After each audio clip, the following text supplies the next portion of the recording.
जैसे जैसे 2022 विधानसभा चुनाव नज़दीक आ रहा है, वैसे वैसे चुनावी सरगर्मियां तेज हो रही हैं। वैसे तो उत्तराखंड जन एकता पार्टी पिछले लंबे समय से चुनावी भ्रमण यात्रा पर है, लेकिन आज उत्तराखंड जन एकता पार्टी ने अपनी चुनावी यात्रा का श्रीगणेश किया है। हमारे साथ उत्तराखंड जन एकता पार्टी के केंद्रीय अध्यक्ष पूर्व मंत्री दिनेश जने हमारे साथ मौजूद हैं बातचीत करने के लिए, और साथ ही अन्य कार्यकर्ता और पदाधिकारी भी हमारे साथ मौजूद है। सर, बहुत बहुत स्वागत है आपका टीएनएन उत्तराखंड न्यूज़ में। धन्यवाद टीएनएन न्यूज़ उत्तराखंड का। सर, आज आपने चुनावी यात्रा की श्रीगणेश किया है, यात्रा का शुभारंभ किया है, किस तरीके से लेते हैं सर इसको? देखिए, यात्रा का शुभारंभ हम 2017 से इस यात्रा पे चल रहे हैं, और आज चूँकि वैसे तो हम गांव-गांव जा रहे हैं, लोगों के पास जा रहे हैं, लोगों की समस्याओं को जानने के लिए जा रहे हैं कि 2017 में जहां पर हम छोड़ के गए थे वो सारी समस्या आज भी वही खड़ी है। जो स्कूल हमने बनाए थे वहां 1 इंच वो स्कूल आगे नहीं बढ़ा। जो योजनाएं हमने धरातल पे उतारी थी, जिन पे काम किया था, वो उस पर भी 1 इंच काम नहीं हुआ।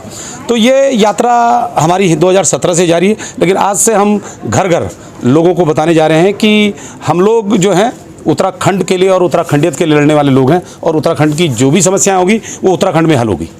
सर, अन्य पार्टियां भी हैं, कांग्रेस है, बीजेपी है, तो अभी मैदान में आप ही दिख रहे हैं, तो क्या सोच के साथ आप पहले हैं कि पहले आओ पहले पाओ? देखिए, कांग्रेस बीजेपी में इनके टिकट बहुत महंगे हैं। हर किसी व्यक्ति को, हर किसी कार्यकर्ता को टिकट नहीं मिल सकता है, और इनकी जिनकी पहुंच होगी, जिन पे पैसा होगा, उनको वो टिकट मिलता है। लेकिन उत्तराखंड जन एकता पार्टी हमारी ग्रास रूट की पार्टी है, ज़मीन में काम करने वालों की पार्टी है, और हम लोगों की जो पार्टी, हमने कहा कि इसका मुख्यालय भी उत्तराखंड में। हम जो भी निर्णय लेने होता, हमारे जो कार्यकर्ता हैं, हम लोग आपस में बैठ के पूरे संगठन के लोग आधे घंटे में, बल्कि आधा घंटा भी बहुत ज़्यादा है, हम लोग 15 मिनट में जो भी निर्णय लेना हम ले लेते हैं उत्तराखंड के लिए। इसलिए इन दलों की तुलना हम लोग नहीं कर सकते हैं, क्योंकि इनको राष्ट्रीय दल जो दिल्ली से और नागपुर से चलते हैं, इनको वहाँ से परमिशन लेनी पड़ती है उत्तराखंड में क्या काम होने, उत्तराखंड के लिए क्या निर्णय लिए जाने। इसलिए हम इनकी तुलना नहीं कर सकते। हमारे निर्णय उत्तराखंड में होंगे, और उत्तराखंड में अपने जो उत्तराखंड के लोग हैं, उत्तराखंडियत से जो उत्तराखंडियत से जो लोग पहचाने जाते हैं, उनके साथ बैठ के हम निर्णय लेते हैं और उस पर कार्य योजना आगे बढ़ाते हैं। सर, पार्टी की स्थापना के बाद पहला चुनाव आपका है, किस तरीके से इसको देखते हैं सर? देखिए, पार्टी के बाद जरूर ये पहला चुनाव है, लेकिन मैं चौथा चुनाव लड़ने जा रहा हूँ।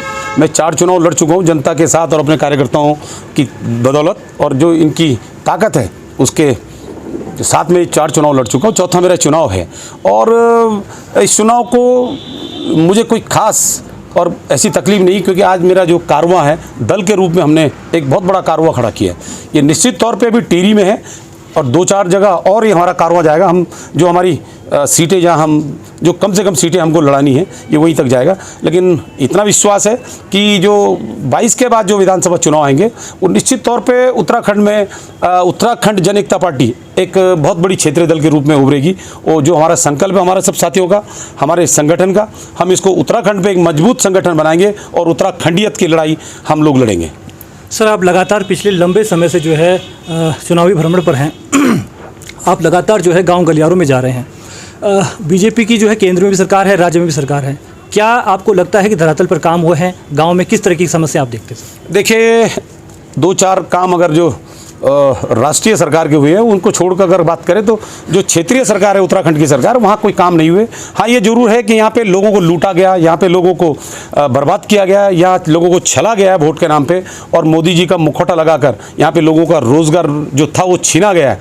और केवल जो प्रतिनिधि भारतीय जनता पार्टी के बने, सब ठेकेदारी में व्यस्त हैं। सब पूरे विभाग जो PMJSY की विभाग है, वहाँ सारे ठेके इनके नाम पे दिए जा रहे हैं। अगर जाँच की जाए तो सारे 100 करोड़ से ऊपर सब लोग पैसा कमा चुके हैं, और इन्होंने केवल जनता को लूटने का काम किया है। और ये दल वहां तक, जो हमारे कार्यकर्ता जिन्होंने वोट दिए हैं राष्ट्रीय दलों को, ये अपनी बात वहां तक नहीं पहुंचा पाते हैं।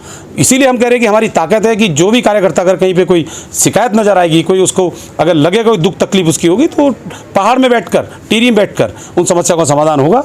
और हम इस जो मिशन है इसको पूरे उत्तराखंड में ले जाएंगे, और जैसे जैसे ये कारवां बढ़ेगा, हमारे निश्चित तौर पर कार्यकर्ता बढ़ेंगे, और लोगों के जो गिरबान से सुनेंगे भी हम जिलों में जाकर। जब जब चुनाव लड़ते हैं तब आप पे आरोप लगते हैं, कभी आप पे जातिवाद का आरोप लगता है, कभी आप पे दबंगई का आरोप लगता है, तो किस तरीके से इस पे बोलते हैं सर? देखिए, ये आरोप जनता लगाए तो मैं समझता हूँ, ये आरोप केवल चुनाव में लड़ने वाले जो शॉर्टकट से चुनाव जीतते हैं, जो बगैर आरोप लगा के, जो बगैर दूसरे आदमी को गिराकर वो आरोप उन लोगों के थे और वो जनता देख रही है। इस समय दिखेगा कि क्या आरोप थे, क्या आरोप इन्होंने लगाए, और जनता देख चुकी है। एक आदमी 10 साल रहा है, दूसरा 5 साल रहा है, क्या किया है, ये तुलना आपको भी करनी है। आपके चैनल के माध्यम से आप कर सकते हैं जनता के बीच में। ये आरोप जो लगाए उन्होंने, मुझे हर आरोप इनके मंजूर है, लेकिन अगर ये विकास करते तो इनके हर आरोप मैं स्वीकार करता, लेकिन आज इनके कोई आरोप स्वीकार करने लायक नहीं है। आप जनता से पूछ सकते हैं, क्योंकि ये गुमराह करके, लोगों को तोड़ के, फूट डालकर ये राज करना चाहते थे। ये ज़्यादा नहीं चलेगा। ये दिल्ली और महाराष्ट्र, नागपुर से जो चलने वाले दल हैं, ये सब इनके काम हैं। और एक और भी जो दल हैं जो इनका राष्ट्रीय स्तर पर है, जो केवल भ्रम फैलाकर जो समाज को तोड़ने का काम करते हैं, ऐसे लोग भी इनके साथ हैं। तो मुझे उनकी चिंता नहीं, मेरे साथ सब लोग हैं और सभी धर्म के लोग हैं, सभी क्षेत्र के लोग हैं। तो इसलिए 2022 में सारे जो सवाल हैं आपके, इसका जवाब आपको मिल जाएगा।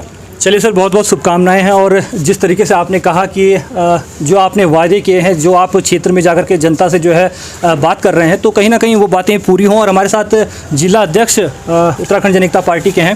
स्वागत है सर आपका। नमस्कार, धन्यवाद। आप बीजेपी में थे और आप पार्टी छोड़ करके जो है यहाँ पर आए हैं, क्या कुछ खास रहा है सर? देखिए, हम लोगों ने भी तुलना करी और पहले हमें भी भरमाया गया था, लेकिन अब हमें लगता है कि हम लोग काम करने वाले लोगों के साथ में जुड़े हैं और आज हम लोग सब साथ में हैं। आप लगातार गांव में जा रहे हैं, तो किस तरीके से जनता का प्यार मिल रहा है? देखिए, आज स्थिति ये है कि हम गांव के गांव हमारे साथ जुड़ रहे हैं और लोगों ने जो लोग राष्ट्रीय पार्टी ने बात आ रही थी कि भरमाया था, वो क्लियर हुआ है। और अब लोगों को लग रहा है कि ये काम करने वाले लोग हैं और काम करने वाले लोग एक हुए हैं। और निश्चित तौर पर हम जिस भी गाँव में जा रहे हैं, 80% 90% लोग हमारे साथ जुड़ रहे हैं। तो ये उत्तराखंड जन एकता पार्टी के जिला अध्यक्ष है, जिनका कहना है कि पार्टी को जो है लोगों का पूर्ण समर्थन मिल रहा है, प्यार मिल रहा है। हमारे साथ महिला प्रकोष्ठ की जिला अध्यक्ष हैं, उनसे बातचीत करते हैं। लगातार आप भी जो है क्षेत्र में हैं, किस तरीके से जो है जनता स्वीकार कर रही है उत्तराखंड जन एकता पार्टी? धन्यवाद विकास जी, आपने बहुत सुंदर जो सवाल किया है, बहुत बढ़िया किया है। आज केवल जनता की टकटकी है, इन राष्ट्रीय दलों के करनी और कथनी लोग देख चुके हैं और केवल एक क्षेत्रीय दल पे आस लगी है लोगों को। और फिर दनाई जी एक चित परिचित चेहरा है, ऐसा नहीं है कि वो पहली बार लोगों के बीच में आए हैं। उन्होंने पार्टी का गठन अब किया है, लेकिन लोगों के परिचित हैं और लोग ये भी स्वीकार कर रहे हैं, जिस क्षेत्र में हम जा रहे हैं, लोग ये भी स्वीकार कर रहे हैं कि हमसे जो गलती हुई थी 17 में, जो गलती हुई थी, उसको हम दोबारा दोहराएंगे नहीं। इस बार पूरा समर्थन उत्तराखंड जन एकता पार्टी के दिनेश धनाई जी को है और बम्पर वोटों से जीतेंगे।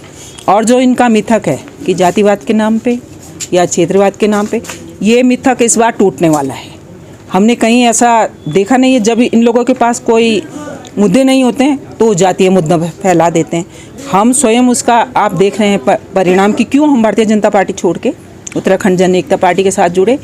क्योंकि हमें परिक्रमा करनी किसी की नहीं आती है, हमें काम करना है और पहले भी काम किया है, अब भी काम करेंगे। और काम के बल पे, अपने क्षेत्रीय मुद्दों के बल पे हम चुनाव जीतेंगे और अपने उत्तराखंड के मुद्दे के लिए लड़ाई लड़ेंगे। वही हमारे केंद्रीय अध्यक्ष जी का विज़न भी है, शिक्षा विज़न है, महिलाओं को रोज़गार हमारा विज़न है। तो ये हमारा विज़न है और इस विज़न के साथ हम पब्लिक के बीच में जा रहे हैं और जनता खुले मन से स्वीकार कर रही है। बहुत बहुत धन्यवाद।